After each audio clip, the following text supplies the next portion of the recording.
Hello students, मैं Ramakant Gupta GRB inter college की तरफ से अपने यूट्यूब चैनल पर आप सभी लोगों का स्वागत करता हूं। जैसा कि मॉडर्न फिजिक्स में हमारा परमाणु की संरचना एवं स्पेक्ट्रम की व्याख्या चल रहा था, उसी में जो पिछले सेशन में हमने इलेक्ट्रॉन की स्थायी कक्षा में ऊर्जा बताई थी कि स्थायी कक्षा में इलेक्ट्रॉन की ऊर्जा कितनी होती है, बोर कक्षा में कितनी होती है, उसी क्रम में हम आज आपको इलेक्ट्रॉन संक्रमण के लिए, क्योंकि जब इलेक्ट्रॉन एक कक्षा से दूसरी कक्षा में जाता है तो इलेक्ट्रॉन का जो संक्रमण होता है, तो संक्रमण के लिए इलेक्ट्रॉन की आवृत्ति कितनी होनी चाहिए, तरंगदैर्घ्य कितनी होनी चाहिए, हम इलेक्ट्रॉन के संक्रमण के लिए तरंगदैर्घ्य का सूत्र कैसे प्राप्त करते हैं, आवृत्ति का सूत्र कैसे प्राप्त करते हैं, तो इसके बारे में जानेंगे। और साथ में आज एक रिडबर्ग नियतांक के बारे में भी जानेंगे कि ये रिडबर्ग नियतांक क्या है। तो चलिए बात करते हैं आज सबसे पहले इलेक्ट्रॉन संक्रमण के लिए आवृत्ति। तो पिछले जो सेशन में हमने आपको स्थायी कक्षा में इलेक्ट्रॉन की जो परिक्रमा कर रहा है स्थायी कक्षा में, उसकी ऊर्जा का एक फॉर्मूला बताया था। वो निकल के आया था हमारा E बराबर -m z स्क्वायर e की घात 4 बटे 8n square h square epsilon square, ये वाला फॉर्मूला। तो इससे हमारा क्या फॉर्मूला निकला था, E समानुपाती -1/n स्क्वायर, मतलब n स्क्वायर अपॉन में है। तो हमने आपको बताया था कि जो इलेक्ट्रॉन की स्थायी कक्षा में जो ऊर्जा होती है वो उसकी मुख्य कक्षा की संख्या के वर्ग के व्युत्क्रमानुपाती होती है, मतलब मुख्य क्वांटम संख्या के वर्ग के व्युत्क्रमानुपाती होती है। तो E समानुपाती 1/n स्क्वायर। अर्थात अब यहाँ पर बात कर लेते हैं कि जब इलेक्ट्रॉन स्थायी कक्षा में, ठीक है, स्थायी कक्षा में इलेक्ट्रॉन की जो ऊर्जा होती है मुख्य कक्षा की संख्या के वर्ग की व्युत्क्रमानुपाती होती है। लेकिन अगर इलेक्ट्रॉन संक्रमण करता है, कैसा संक्रमण करता है, मान लेते हैं कि कोई इलेक्ट्रॉन है, वो उत्तेजित परमाणु में अपनी ऊंची कक्षा N2 से निचली कक्षा N1 में आता है, मतलब ऊंची कक्षा N2 से नीचे वाली कक्षा N1 में लौटता है। तो इन कक्षाओं में जो ऊर्जा का अंतर होगा वो डेल्टा E बराबर E2 माइनस E1 होगा, डेल्टा E बराबर E2 माइनस E1 होगा, मतलब दोनों कक्षाओं की ऊर्जाओं के अंतर के बराबर। क्योंकि जैसे मान लीजिए ऊंची कक्षा की ऊर्जा है आपकी E2 और नीची कक्षा की ऊर्जा है E1, तो जब इलेक्ट्रॉन संक्रमण करता है तो दोनों कक्षाओं की ऊर्जा के अंतर के बराबर वो प्रकाश या एनर्जी को उत्सर्जित या अवशोषित करता है, जे हम पिछले सेशन में बता चुके हैं।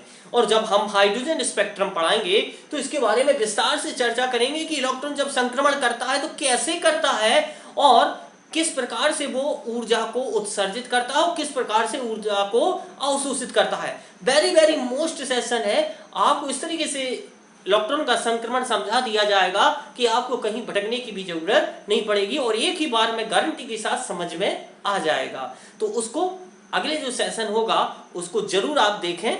लेकिन अभी हम बात कर रहे हैं कि जब इलेक्ट्रॉन एक कक्षा से दूसरी कक्षा में संक्रमण करता है तो वो जो ऊर्जा अवशोषित या उत्सर्जित होती है वो दोनों कक्षाओं की ऊर्जा के अंतर के बराबर होती है, मतलब डेल्टा E बराबर E2 माइनस E1। अब E1 देखो, ऊर्जा का सूत्र तो हमारा ये निकला था, E बराबर -m z स्क्वायर e की घात 4 बटे 8n square h square epsilon square. तो यही रखेंगे, E2 का मान रखेंगे, केवल क्या हो जाएगा m, देखो m क्या है इलेक्ट्रॉन का द्रव्यमान, z क्या परमाणु क्रमांक, E क्या है इलेक्ट्रॉन का आवेश और n square n2 square h square epsilon. तो h एप्सिलॉन j नियतांक है, सभी निश्चित होते हैं मान, केवल कक्षा एक ऊंची कक्षा से नीची कक्षा में आना है तो n1 n2 के ही मान अलग अलग होंगे। तो यहाँ पर -m z स्क्वायर e की घात 4 बटे 8n square n2 square h square epsilon square, मतलब हमने केवल यहाँ पर इतना सा चिन्ह किया है कि ऊंची कक्षा से आ रहा है और फिर माइनस में ही रखना है, ये माइनस में होती है ऊर्जा, तो माइनस माइनस मिलके क्या हो जाएगा, प्लस हो जाएगा और एम जेड स्क्वायर ई की घात 4 बटे 8 n1 square H square epsilon naught square. अब यहाँ पर हम क्या करेंगे कि कॉमन ले लेंगे, तो एम जेड स्क्वायर ई की घात 4 8 H square epsilon naught square common आ जाएगा, तो इधर कितना बचा माइनस का 1/n2 square plus 1/n1 square. तो इसको हम ऐसा भी लिख सकते हैं, ये तो हमारा कॉमन आ गया था, 1/n1 स्क्वायर पहले लिख लेंगे और माइनस का 1/n2 स्क्वायर बाद में लिख लेंगे। तो इस तरीके से ये हमारा निकल के समीकरण आ जाता है फर्स्ट। अब चूंकि आवृत्ति की बात कर रहे थे और तरंगदैर्घ्य निकालना है, तो आवृत्ति निकालना है, तो सबसे पहले डेल्टा ई बराबर एच न्यू होता है। तो न्यू बराबर क्या हो जाएगा, न्यू क्या है आवृत्ति, तो न्यू बराबर क्या हो जाएगा delta E upon H, H upon में पहुंच जाएगा। तो समीकरण फर्स्ट से डेल्टा ई का मान हमारा निकल आया था, डेल्टा ई का मान रख देंगे तो एच की घात 3 हो जाएगी, बस पूरा वही फॉर्मूला रहेगा। तो हमारा ये आवृत्ति का फॉर्मूला निकल आया। अब चूंकि तरंगदैर्घ्य निकाला है, तो चलिए तरंगदैर्घ्य की बात कर लेते हैं। तो आवृत्ति तो समझ में आ गई है कि आवृत्ति के लिए क्या करना है, दोनों ऊर्जाओं के अंतर के बराबर। तो यहाँ पर ऊर्जा निकल आएगी हमारी कि संक्रमण में कुल कितनी ऊर्जा अवशोषित होगी, कितनी ऊर्जा उत्सर्जित होगी, इतनी, समीकरण फर्स्ट में। अब लेकिन आवृत्ति हमें निकालना, तो यहाँ से निकलेगी डेल्टा ई बराबर एच न्यू से, तो न्यू बराबर डेल्टा ई अपॉन एच। और अगर हमको तरंगदैर्घ्य निकालना है, तो तरंगदैर्घ्य का फॉर्मूला लगा देंगे, lambda equal C upon new.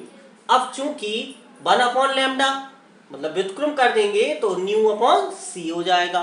तो 1 अपॉन लैम्डा इक्वल, अब न्यू का फॉर्मूला तो हमारा निकल आया था आवृत्ति का, तो वही रख देंगे, तो केवल एच क्यू के बगल में सी अकेला आ जाएगा अपॉन में, बस। और वही यही फॉर्मूला रहेगा 1 upon lambda M Z square E की power 4 8 epsilon square H Q और अपॉन में सी, केवल सी आ जाएगा इधर एच क्यू के बगल पे, वही, और पूरा फॉर्मूला वही रहेगा। तो इस तरीके से हमारा तरंगदैर्घ्य का ये फॉर्मूला यहाँ पर निकल आया।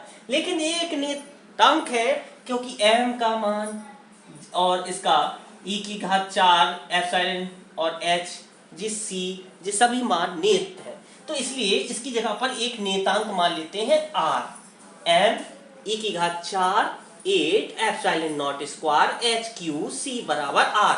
r क्या है, एक रिडबर्ग नियतांक है, तो इसके बारे में भी चर्चा करेंगे।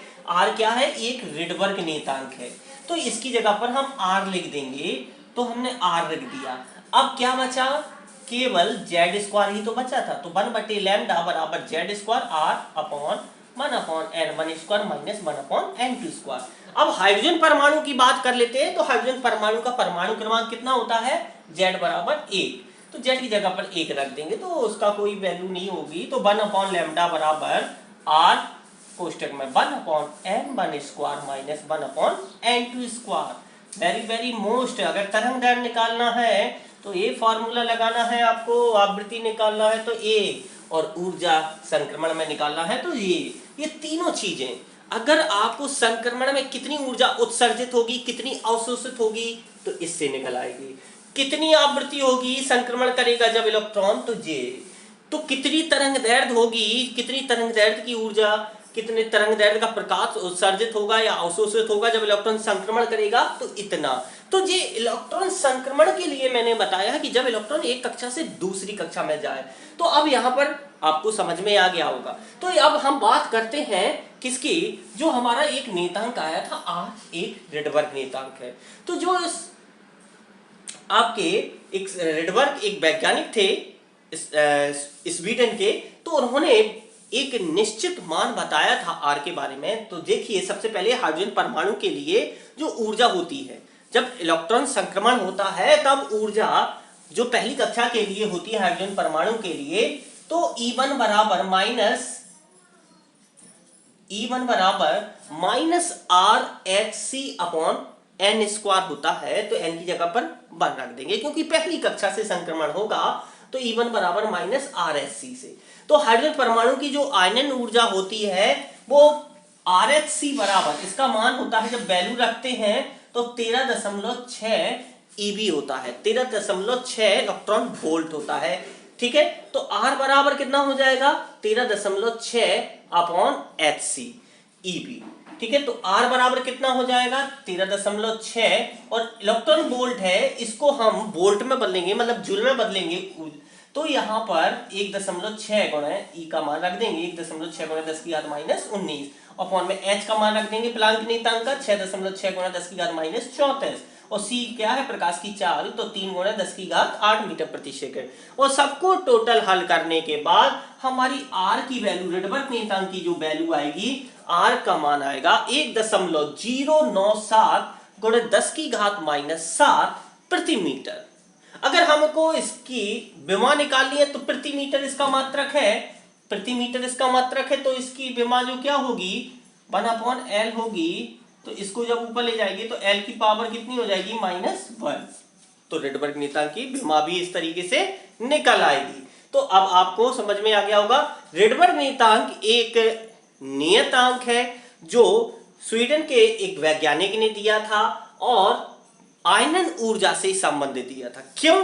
क्योंकि अब इसके बारे में विस्तार से समझ लीजिए कि परमाणु में केवल एक इलेक्ट्रॉन होता है, हाइड्रोजन परमाणु में केवल एक इलेक्ट्रॉन होता है और जब परमाणु को इतनी ऊर्जा दे दी जाती है कि इलेक्ट्रॉन अपनी कक्षा को छोड़कर जब दूसरी कक्षा में चला जाता है और फिर वापस नहीं लौटता है तो इस अवस्था को आयनन अवस्था कहते हैं। मतलब कहते हैं कि इलेक्ट्रॉन आयनित हो गया, मतलब जैसे कि एक कक्षा से दूसरी कक्षा में इलेक्ट्रॉन जाता है और फिर वापस लौट के आ सकता है। तो जितना इलेक्ट्रॉन का संक्रमण हो गया नॉर्मल कि छोटी नीची कक्षा से ऊंची कक्षा में जाए, ऊंची कक्षा से नीची कक्षा में आ जाए, तो इसमें इलेक्ट्रॉन उत्सर्जित भी होगी और ऊर्जा उत्सर्जित भी होगी और अवशोषित भी होगी। तो जो इलेक्ट्रॉन का संक्रमण नॉर्मल चलता रहता है। लेकिन जब इलेक्ट्रॉन को इतनी ऊर्जा दे दी जाए कि इलेक्ट्रॉन एक कक्षा से छोड़कर अपनी कक्षा को छोड़कर दूसरी कक्षा में चला जाए, मतलब ऊंची कक्षा में चला जाता है, मतलब फिर वापस ना लौट पाए, फिर वापस नहीं लौट पाए, तो इस अवस्था को आयनित अवस्था कहते हैं।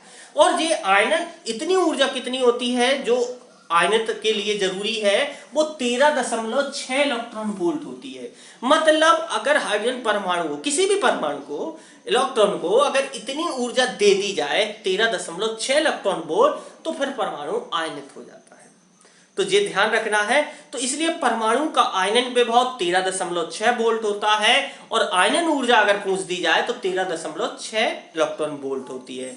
अर्थात परमाणु को बाहर से 13.6 इलेक्ट्रॉन वोल्ट अगर ऊर्जा मिल जाती है तो परमाणु आयनित हो जाता है। मतलब इलेक्ट्रॉन अपनी कक्षा को छोड़कर चला जाएगा तो वापस नहीं लौट पाएगा। और यही जो रेडबर्ग नियतांक है वो इसी को बतलाता है कि कितनी ऊर्जा चाहिए और कितनी ऊर्जा नहीं चाहिए, क्योंकि ये सतत हाइड्रोजन स्पेक्ट्रम की व्याख्या करता है और जो एक निश्चित वैल्यू को बताता है। तो अब आपको ये बहुत सारे सवालों में प्रयोग होगा, बहुत सारे आपके डेरिवेशनों में प्रयोग होगा, लेकिन सबसे पहले हाइड्रोजन स्पेक्ट्रम को पढ़ाने से पहले हम आपको बताने जा रहे हैं कि जो अगला सेशन होगा, जो हम अगले वीडियो में बताएंगे कि इलेक्ट्रॉन का जो उत्सर्जन होता है, जो इलेक्ट्रॉन संक्रमण होता है, उसमें ऊर्जा कब अवशोषित होती है, कब ऊर्जा उत्सर्जित होती है। मतलब आपको स्पेक्ट्रम के बारे में अब यहां से शुरू होगा कि आखिरकार स्पेक्ट्रम है क्या, हाइड्रोजन स्पेक्ट्रम है क्या। तो यहां से शुरू होगा। तो इस चैप्टर को जरूर ध्यान रखें कि अगर हमको जब इलेक्ट्रॉन का संक्रमण होगा तो ऊर्जा ऐसे निकालना है, इलेक्ट्रॉन के संक्रमण में आवृत्ति ऐसे निकालना है और तरंग दैर्ध्य निकालना है तो ऐसे निकालना है, और रेडबर्ग नियतांक की वैल्यू इतनी होती है। तो ये आपको ध्यान रखना है। अगर रेडबर्ग नियतांक के बारे में पूछ दिया जाता है तो केवल आपको इतना बताना है कि परमाणु में, हाइड्रोजन परमाणु में केवल एक इलेक्ट्रॉन होता है और जब परमाणु में इतनी अधिक ऊर्जा दे दी जाती है कि इलेक्ट्रॉन अपनी कक्षा को छोड़कर आयनित हो जाए, मतलब वापस न लौट पाए, तो इसको आयनित अवस्था कहते हैं। और परमाणु का आयनन विभव 13.6 वोल्ट तथा आयनन ऊर्जा 13.6 इलेक्ट्रॉन वोल्ट होती है। मतलब परमाणु को अगर बाहर से 13.6 इलेक्ट्रॉन वोल्ट ऊर्जा अलग से दे दी जाए तो परमाणु आयनित हो जाता है। और ये फिर इसके बाद आपको निकालना है हाइड्रोजन परमाणु के लिए कितनी ऊर्जा चाहिए। RSC का मान 13.6 इलेक्ट्रॉन वोल्ट होता ही है, तो R की वैल्यू हमारी निकल आएगी। तो कैसा लगा आज का हमारा सेशन? अगर आपको अच्छा लगा है तो हमारे चैनल को जरूर सब्सक्राइब करें और वीडियो को लाइक करें, शेयर करें। Thank you.